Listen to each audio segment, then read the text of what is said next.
Shalom, and welcome to another in our series of podcasts from Temple Beth Am, a dynamic center for conservative Judaism in Los Angeles. This is a recording of Rabbi Adam Kligfeld's weekly Rashi study class. Boker Tov to all those who are joining in a very crowded Whiteman conference room. Whiteman conference room is the way the Talmud described the Azara in Temple times, that it would be filled to the absolute brim on Pesach, but when it came time to bow for the Aleinu, somehow it expanded enough. There's enough room for people to stand still and to bow. So Whiteman conference room, no matter how full it is, it could always be a little more full. Well, hello. Someone looking over my shoulder. Okay, I hope you all got the WhatsApp message that I'm going to have to leave promptly at 9:15 to get to a funeral. So I'm sorry for the abbreviated class.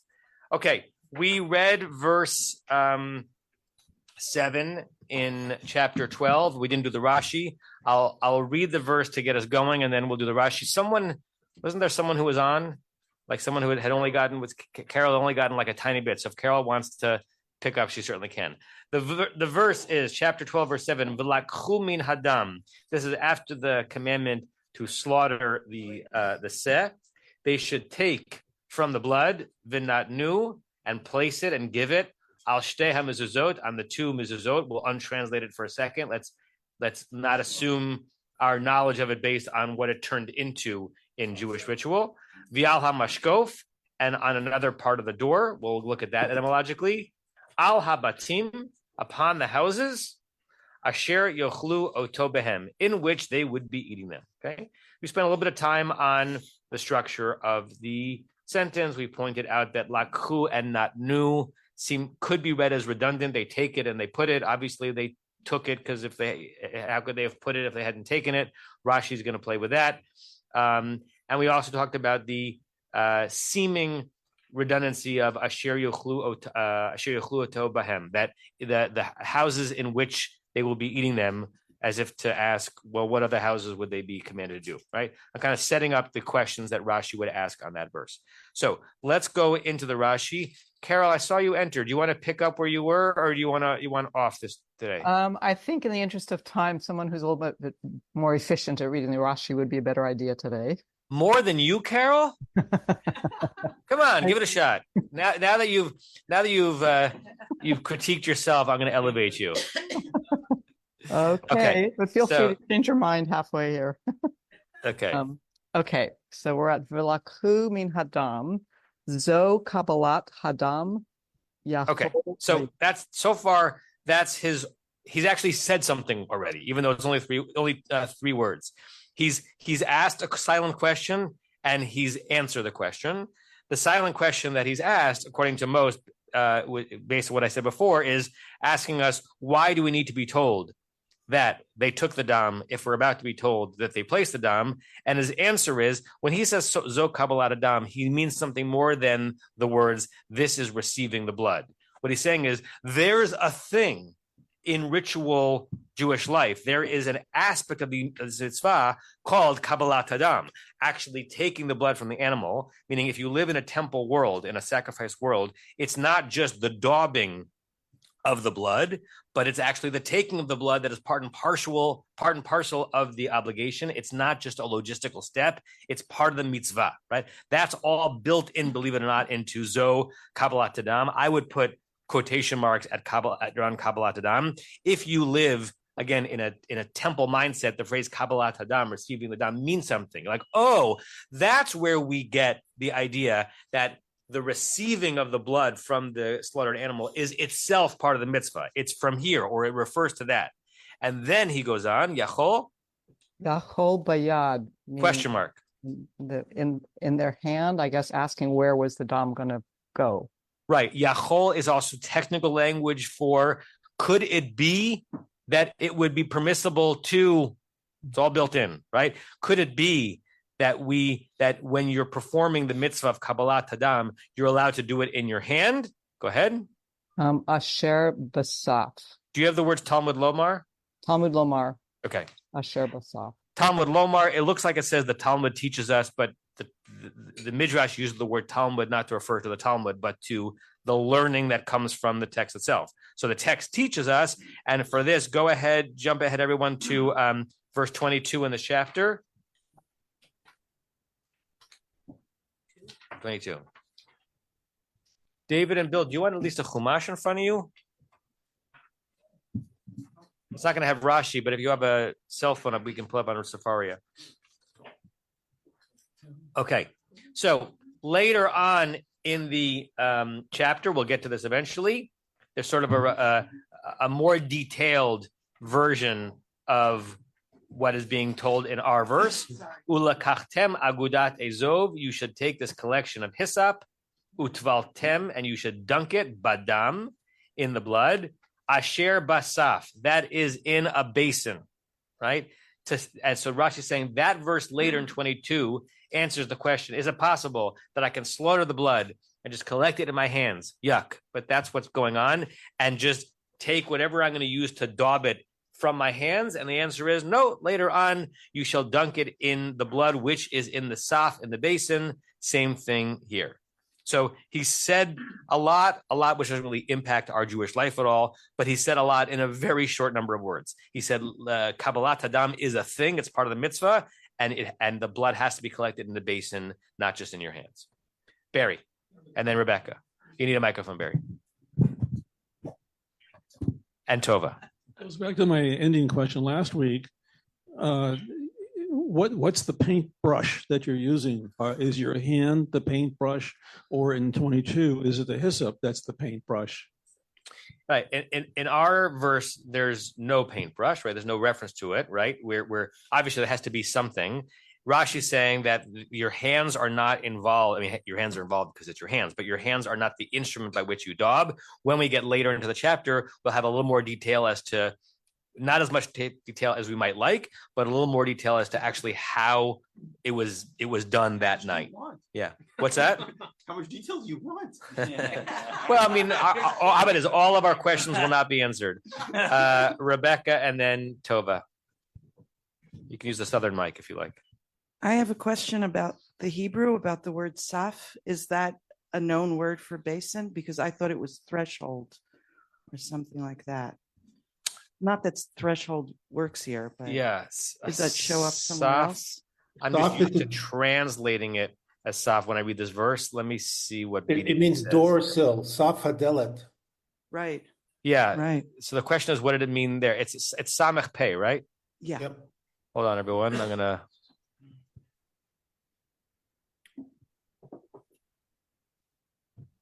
For saf, it says look up safaf. So I will.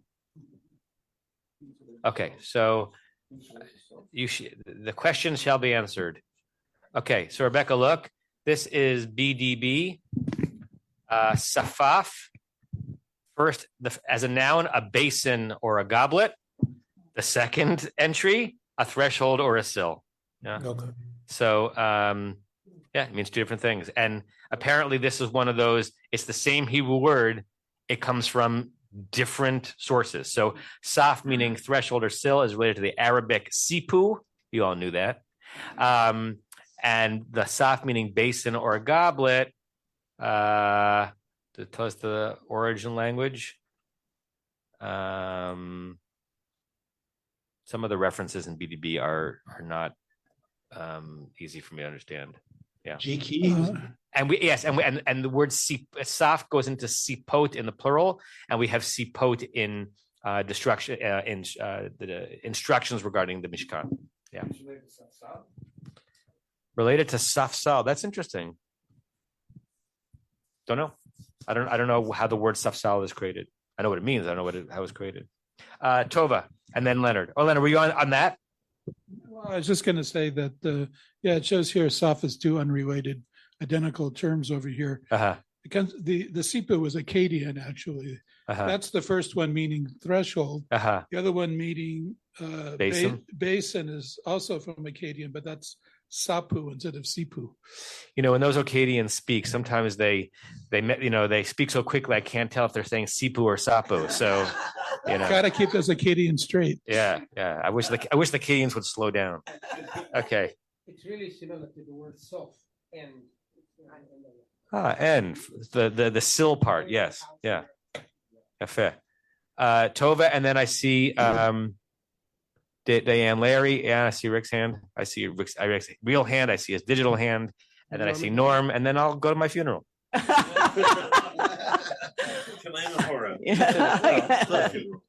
Yes, not my funeral. Yes. Yes. I was just struck by the power of the notion of you having to really receive the blood, because for me that evokes that it's making a direct connection to you, and you can either see it as a substitute for my blood, or it becomes part of me and therefore is part of my life that is being given.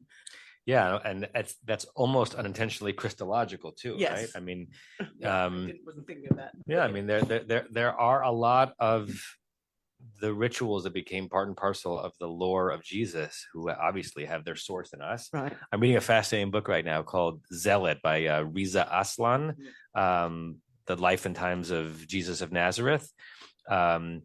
And it's really a fun book for a rabbi to bring to Shabbos Mincha, right? To like have people see me reading it in between the Aliyot. And he's writing about Jesus the man, not Jesus the Christ, which Right. sounds like it's just sophistry. But he's saying, No. like, to the extent that we can historicize this human being who did live, like it's clear that he lived, and not take the Gospels as gospel, but try to create the life of this person. It's a very, very different Jesus, obviously, than the Christians made him out to be. And this is going to sound very obvious. He was very Jewy. Right? Oh, yeah. And the early Christians obviously were as well. So it makes sense that our rituals got transmuted into new forms, like different garments, but you peel enough of the layers and you get our stuff. Yeah. What you just did, I think, is galling of you. He was engaging in sophistry. We were actually engaging in sophistry. Oh, sophistry? Joel. I'm glad that all the people on Zoom did not hear that was off mic. Joe is working on his Purim Torah. And when I say working, I mean working on it. Larry, Diane. Oh, no. Someone else? Yeah, Larry, Diane. Two things. Diane just pointed out, go ahead. That Jesus, the historical figure, is covered in this relatively new book, I think, called... It's not so new. No? It's Jerusalem, a biography by Montefiore. Simon Sebag Montefiore, yeah.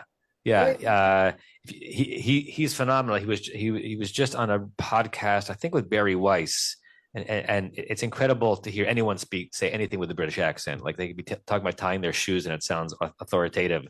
But to hear him talk about the sweep of history and its impact in this moment, you really feel like you're hearing God speak. But yes, that's one of the books on my list as well. Was that more? Yeah, I want to go back to Saf. I'm just taken with what Rashi actually thought the practical aspects of this were. And I'm wondering if maybe he wasn't thinking that every home had a basin outside, maybe a basin for washing hands, maybe a basin for watering animals that came in.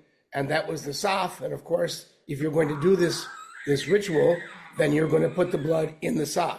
Otherwise, I'm wondering what basin they're talking about, because it's a home ritual. It's not a temple ritual.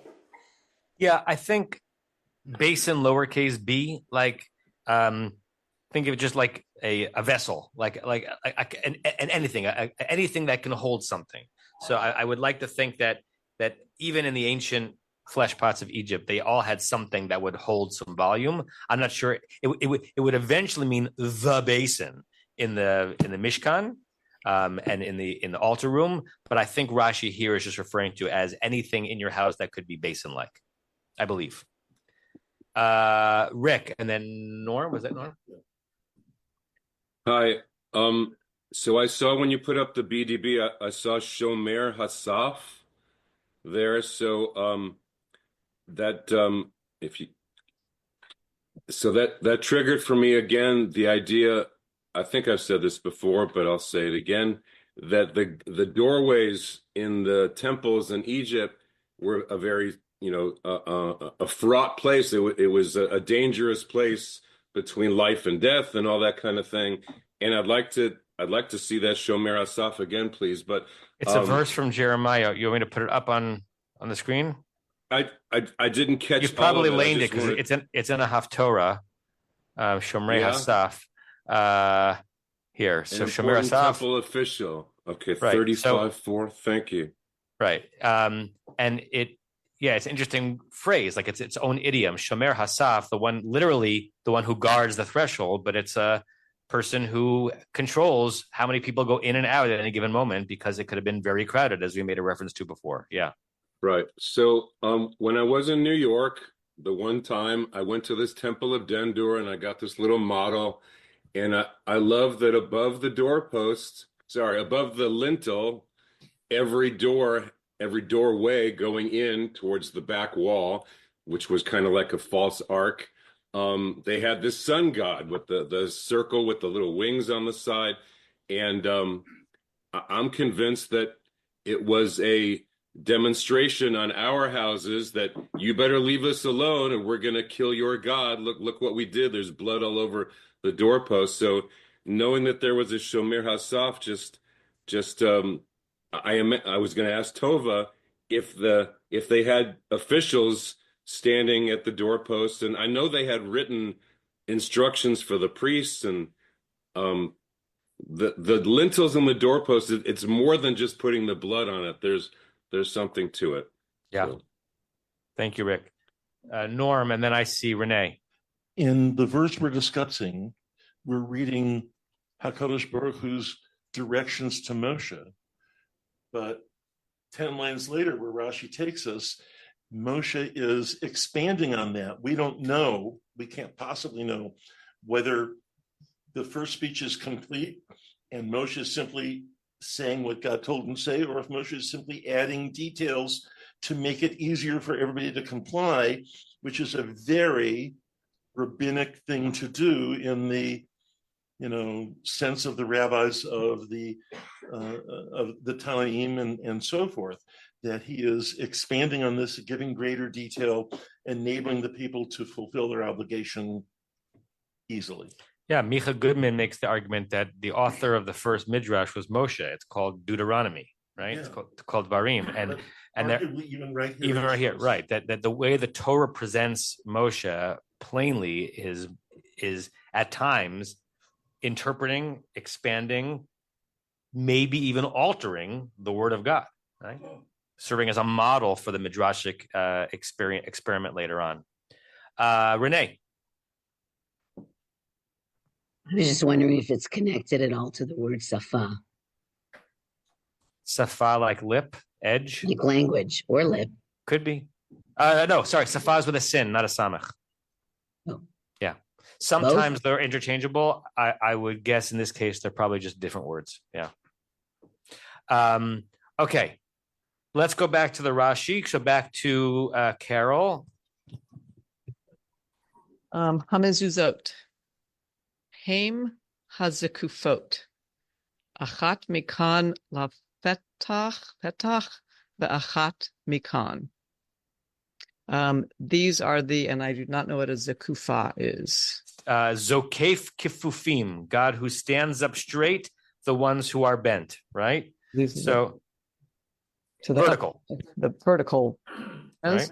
One of them looks like one here and one there. I guess they're saying one here at the opening and one there, I guess, on both sides. On both sides of the opening, right? Just think of a door, right? So a door has two vertical parts to it, right?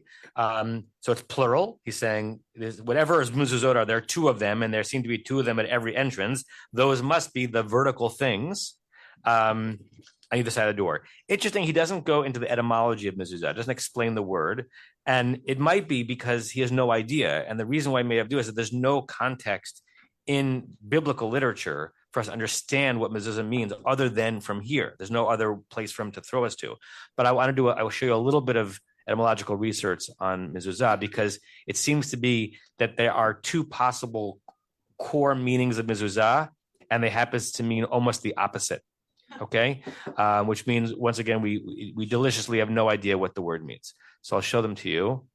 1 second. So some people believe that mezuzah is from the word lazuz, which means to move, right? Why would the thing on opposite sides of the door come from a verb which means movement?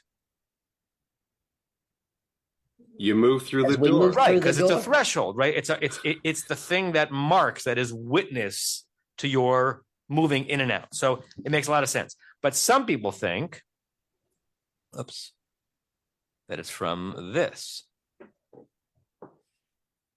Mazasu, which is an Akkadian or Canaanite word, which means to stand still, to not move.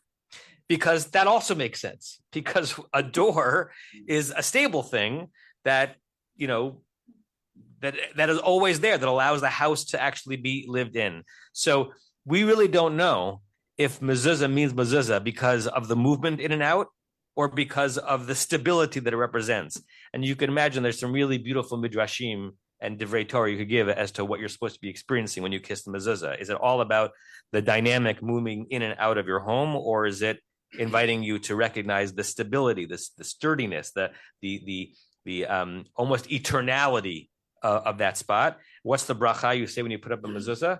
Likboa mezuzah, to make this mezuzah be right here fixed forever. It's basically what likboa means. So likboa suggests that the Akkadian possibility of the source of mezuzah, meaning to kind of stand still, is more in line with that. Rashi doesn't go there because he didn't know Akkadian, and there are no other places really in the Torah or in the Tanakh to take us to we understand it better. Okay, but there is a related word. Yeah. Mazal apparently comes from that same Akkadian root. Mazal meaning constellation, the stars, the stars being fixed in the sky, standing still in the sky. Interesting. That's really cool. But they're not. Wow. They move in the sky. What's that, Matt? The Akkadians knew very well that the constellations move in the sky, so that doesn't make sense to me. But not compared to one another. Right. So if you're looking at the sky, but they had a fixed path. They had a design. There was a designer. All that. Okay. Well, maybe you're right. Okay. What time is it? In that case, yeah. What, Matt? Nothing. Go ahead. Matt, are you outdoors and that's actually behind you, or is that just a screen? Yeah, I'm sitting in an orange tree. No, it's a picture. It's a background picture from today. It's French. I mean, it wouldn't. It could have been the case that you were sitting in an orange grove, right? Not the strangest thing in the world. I was Jaffa orange. Now it's dark. So, Stevie, it seems to me like Rashi could be. This is a bit of a stretch, but he could be imagining the word zug as pair, and that's why he's pointing out that like there's one on this side and one on that side, and that's like a etymology he's constructing. It's mezuzah from zug. Zion and Gimel are, Gimel. It's not. Okay, let's do mashkof. Carol. Hamashkof hu ha'elyon shehadelet shokef alav bekisisogrin oto. Okay, so he's going to define mashkof. Before he defines it, for Hebrew speakers, what's your most powerful association with the root shakaf? Overlook to see. Hashkifa mimon kanjecha. We did this last week. Mishkafayim, right? This is another root, which can mean more than one thing, and those two things they're not necessarily cognates of one another. He's saying that mashkof is the elyon. What's the elyon, Carol? Something on top. The top, shahadelet, and now he's using the root mashkov as a verb. Shahadelet shokef alav, that the door shokefs on it. What could shokef mean? Bang, right? When you close a door, what stops it from? I mean, I guess doors can be constructed in many different ways, but I guess an ancient door or like an early form of a door is that the thing that stops it from being a swinging door is that there is a block, right? And I guess in a modern door, is there a block on top? right? Yeah. Right. Well, it Right. comes down a little bit. There's what we think of as the lintel, and then there's a little section. There's down. the little lintel, the lintela, right? It's usually one on the top and even on the side. Right. So shahadelet shokef alav. So Rashi's using the word shokef as if we would understand that means to like knock against when you shek sogrimoto, and then he gives us the word in French. Carol? Lintel. Lintel. Lintel. Right? Lintel. It's one of those words that sounds like it's Yiddish. All right. A small lint, yes, lintel, like a ladle and far-fetched. Okay, but he knows that if we're only advanced Hebrew students, but not super advanced expert students, we might have an association with shokef, which doesn't mean that. So he's going to share. He's going to prove to us why this is a proper understanding of that root. Ulashon. Lashon shekifa chavata. Okay, so the language of shkifa is chavata. You know what chavata means? Lachavot, to hit or to whack, right? So he says, so shkifa is chavata, and now he gives us a couple of examples. I'm going to pull it up onto the screen. Okay, and this is one of these places, right? The best way for Rashi to prove what a word means is to find us a use of it somewhere else in the Torah, where its meaning is more obvious. Second best, if he can't find something in the Torah, where does he take us to? Elsewhere in Tanakh. Third best, better than Midrash, Onkelos. Third best is to say, here's how Onkelos used an Aramaic word to translate a word in Hebrew that we know, but guess what? The Aramaic word he used is the very word that we're looking for in Hebrew, right? That's third best, right? And that's what he's doing here. Let me share the screen. Okay, so this is from Parshat Bechukotai. This is I'll make it a little bigger. This is part of the curses, the tochacha. Really ugly stuff. So God's gonna really kind of wipe us out. Nisharim bechem, and those of you who are still around after the other smiting that I've referenced. Veheveiti morach bilbavam. I will bring morach, a kind of a lightness or a fainting in your hearts. Ba'artzot oivehem, in the land of enemies. Beradaf otam, and they will be pursued like a kol aleh nidaf, by the sound of an aleh, a leaf which is nidaf. Nidaf is usually understood to be like blown about. That even the sound of a leaf blowing around will set you into despair. So our root is not in there, but look how Onkelos translates aleh nidaf. He translated the kol is kal. The word aleh in Hebrew turns into tarpa in Aramaic. I didn't know that word, but I guess that's a way of saying leaf. Which shakif, which is really being translated as like a leaf that is hit or thrown, which doesn't have a lot of power behind it. Even that will scare you, right? This is now the translation of Onkelos into English. The sound of a blown leaf beating, like the beating or the flapping of a blown leaf, will disturb them, right? So going back to Rashi, he says, "Kamo," just like basically we just read, "Kol aleh nidaf," the sound of a blown leaf, which Onkelos translates into tarfa de shakif, a leaf which is blown. Okay, and then he gives us another one, which is from this week's parsha. Chabura. Chabura, not chavura. Chabura is like a group. A chabura. Anyone know how word chabura is used in Mishpatim? Marshall? Well, it has to do with damages. Ayin tachat, ayin shein tachatein chabura, tachat chabura. In the lex talionis, the eye for an eye, it's eye for an eye and tooth for tooth and a wound for a wound. Everyone look forward to, it's in Shemot, you have in front of you, chapter 21, verse 25.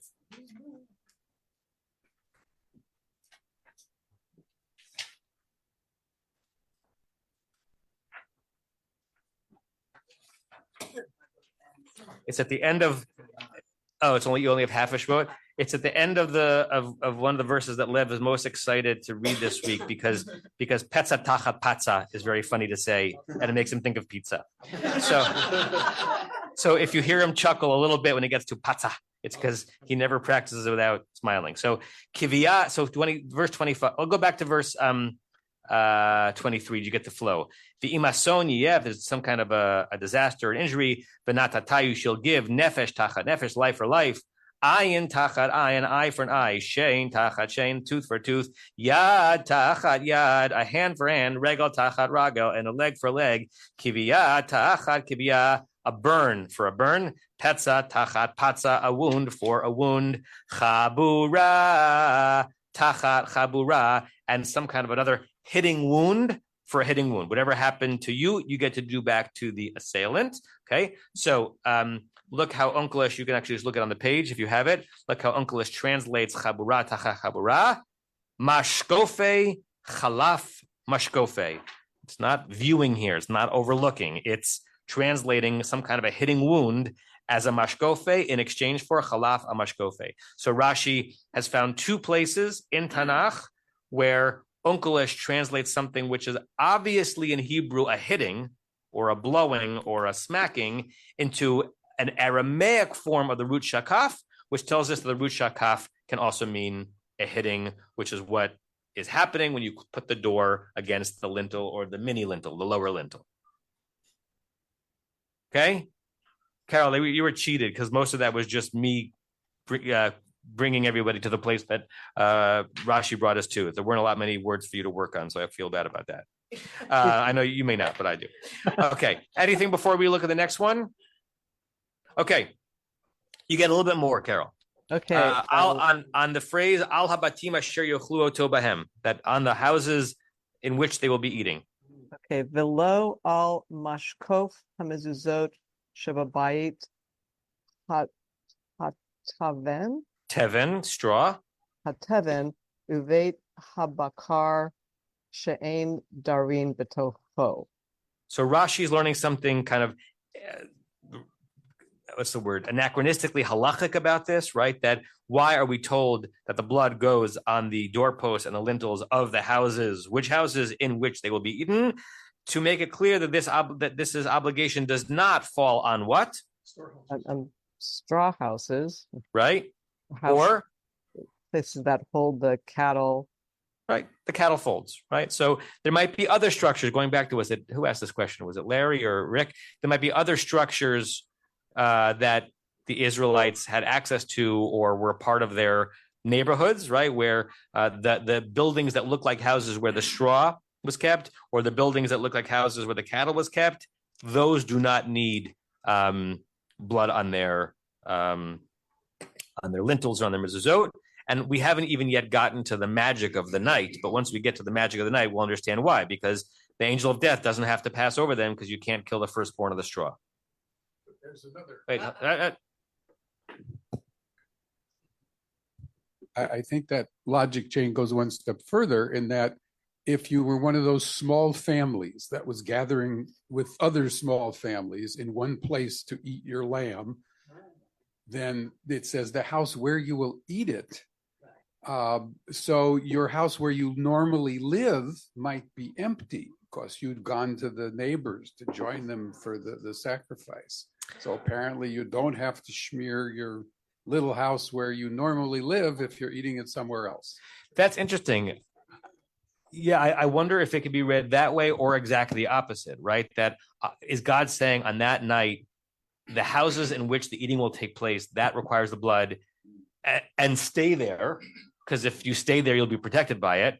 Or is it exactly the opposite? The houses in which eating is done in general, because we assume that wherever you're having your meal, you're going to be going back to your house to sleep in. I don't know, but it's an interesting way. It's an interesting possibility. Rick put into the chat, those in the room didn't see it. Yes, the kol nidaf, the ale nidaf, the sound of a leaf which is blown is the source of the English phrase as a driven leaf, which is the name of the incredible historical fiction that Rabbi Milton Steinberg wrote about the rabbinic era. If you haven't read that book, you should, because it's a treasure of our tradition. Okay, that's the end of that verse. All right. Let's go to verse 8. Joel. You're going to mention an anomaly, right? A what? Halachic anomaly. I don't know. I thought you were referring to the fact that we do put a mezuzah on those kinds of on the storehouses. So you would think that this would imply that we do not. I don't know if you'd put a mezuzah on a storehouse. You don't? Only if you eat or sleep there. Yeah, like I wouldn't put a mezuzah in on a garage. No, unless you would turn it into an ADU. Yeah, you're certainly not obligated to, and if you do, you wouldn't say a bracha on it. Yeah, or it should be a room, a home in which you live, and if you want to get really technical, and only on the rooms in the home in which living takes place. You don't put it on a bathroom door. Is that why there's no mezuzah? Depending on your, Is that why there's digestive. no mezuzah at the gym? Is that why what? There's no mezuzah on the gym? Is there no mezuzah on the gym? Yeah. Maybe that's why. Yeah. Yes, that's why. Of course, that's why. Yes, that was the intent. Larry, Diane. I only want to say we shouldn't go there. This is a very sore topic for many of us who maybe have had tenants in our apartment when we've left who have accused us of not having mezuzot in all the right places, even though, from my understanding, you only need the mezuzah at the front doorpost. And if you want, in your bedrooms, I suppose you can do more than that. But there are people who go to great extremes in terms of where they think the mezuzah have to be. And in Israel, everyone knows this, all the offices, your office door, even if you have a private office, has a mezuzah on it. So they know you're sleeping. Yeah, the it's not quite an apt comparison, but you know how like the way the halakha talks about the obligation of Hanukkah is mitzvah ner beveito or ner beveito, that something like that. That the primary way of observing the mitzvah of Hanukkah ner ish uveito, that each home should have one candle lit every night. If you really want to, indulge in the mitzvah, then it can be every person has one candle lit every night. What we think of as the minimum is what the Talmud thought of as the maximum, this idea of going 1 to 8, or if you were Beit Shammai, 8 to 1, right? But what's really required to observe the mitzvah of Hanukkah, according to the Talmud, is to light a candle on the first night of Hanukkah and to light a candle on the second night of Hanukkah. That's all. So it's not quite the same thing, but correct. If you move into a home, if you put a mezuzah on the front door, yatzata al yedei chovercha, you have finished your obligation. And in addition to that, many people put them on other doors. There's an interesting question, if you want to get into the nitty-gritty halacha, whether or not any other mezuzah in your home, even in your bedroom, should get a bracha if you're putting it on. It might be a bracha lebatala, right? A bracha in vain is not about your intent; it's about what the law requires. You're obviously not saying it with any mal intent if you say a bracha on it, but it might be that if you didn't have to say it, then you shouldn't say it. Yeah. Okay. Rebecca Friedman, do you want to read verse 8?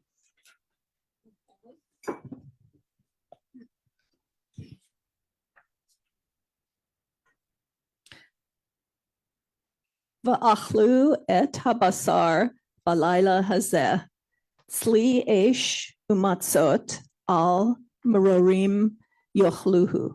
Okay. And they shall eat the meat, the flesh, on that night, roasted with fire, and matzah, or unleavened bread, with bitter herbs, they shall eat it. Okay. So let's be Sherlock Holmes here. Let's figure out what we're being told about some of these objects and what we're not being told, right? Particularly because it's the first time we're sort of being introduced to it. So they should eat the meat, and they should eat it that night. How should the meat be prepared? Right? And what should it be served on? It's not clear. Matzot, right? Why matzot? Because it's a mitzvah. Right. So far, there's nothing in this verse that talks about the bread not rising, about leaving in a hurry. It doesn't talk about the fact that this is lechem oni. It just seems to be a thing, right? So what we end up absorbing about what matzah is and what matzah isn't is maybe it's part of Moshe's expansion, and it's certainly part of the rabbinic expansion. In this verse, it's pretty plain. Just this is the recipe for that night. And then al mirorim yochluhu. So it's a funny word to say in the Seder, yochluhu, right? And they should eat it on what? It's not clear. Hold on. What? How would we translate it? They have to eat. You cannot be heard, Norm. So if you're going to talk, you need a microphone. They have to eat the fleischigs, the meat, roasted, and matzos, not necessarily on matzos. Correct. And matzos, al marorim, something has to be eaten with maror. It may well be that only the matzah got eaten with maror, although, as my song says, it's delicious when all three are together. Yes. They shall eat it. But it's not clear whether you have to eat meat and matzah, and which one gets the more, or do they both get more? Correct. If you apply eats, shoots, and leaves to this verse, right, it can mean many different things, right? And the trup helps us, but the trup could itself be inverting or changing the initial intent of the verse, right? So the trup seems to say that what's the trup on matzot? Is it tzli eish umatzot seems to go together musically. How shall you eat it? Roasted and with matzah seems to suggest musically. Al marorim yochluhu, and you shall eat all of it. It would seem to suggest musically the things that I mentioned before, the meat and the matzah on maror, but you could put the musical commas somewhere else, and it could mean something. It could be a series of things as opposed to a combination of things, right? And we'll end here because I have to run. What do you note about the word marorim? It is what? Plural. Okay. So Rashi is going to play with that. It does not say al maror. It says al maror. It could just mean a plural bitter herbs, or it could be something else that we're supposed to be pulling out of that plurality. Okay, sorry, this is only 45 minutes today. It's okay. See you. I owe you 15 minutes. See you soon. Be well. You've been listening to another in our series of podcasts from Temple Beth Am, a dynamic center for conservative Judaism in Los Angeles. If you enjoy these podcasts, we invite you to write a review on the Apple Podcast website or wherever you get your podcasts. For more information on Temple Beth Am, Los Angeles, go to www.tbala.org.